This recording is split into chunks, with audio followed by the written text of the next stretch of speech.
ធម្មតានៅផ្ទះរបៀបធម្មជាតិអីដែលគូមានអានេះគេហៅ mascara នេះប្រើបានទាំងចានទាំងភ្នែក BB នេះ mascara នេះបើខ្ញុំទិញប្រហែលជា$3ហើយ BB នេះប្រហែលជា$7 BB ក្រែមនេះ$2 BB អត់ប្រកាសដែរប្រហែលជា$2អីហ្នឹងជក់នឹង1រៀល concealer 1រៀលកន្លះ contour ខាងនេះវាមានប្លែករៀងbrown ហ្នឹងអាហ្នឹងហៅ contour ថ្ពាល់ពេកឲ្យឃើញ shape មុខយើងទូចហ្នឹង$2 maybe ប្រហែលហ្នឹងប៉ុណ្ណឹងហើយcolor ថ្ពាល់នេះ1រៀលខ្ញុំប្រើឡើងតិចទៀតហើយនេះតិចទៅហើយ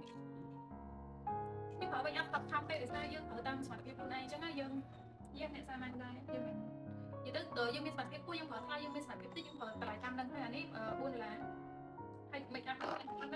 ណឹងហើយយើងហើយ make up ប្រចាំថ្ងៃចាំពិតវាមិនមែនមកពីតម្លៃថ្លៃរបស់គ្រឿង make up ទេវាមកពីការយើងចេះឆ្នៃដែរហើយអានេះខ្ញុំទិញតិចជា$4អានេះមានកពណ៌ហើយយើងអាចប្រើបានល្អច្រើនតែពិតវាមិនមែនមកពីតម្លៃថ្លៃទេមកពីយើងចេះឆ្នៃដែរយើងឆ្នៃ make up របស់យើងអាច make up ជា brown ជា pink ជា cute girl ជា girly ថ្ងៃនេះ make up របៀប girly វា beautiful girly ហើយជាមួយនឹងគូមាត់ដូចគ្នាគូមាត់នេះអានេះ$3ប៉ុន្តែខ្ញុំអត់បានគូនេះទេគូអានេះ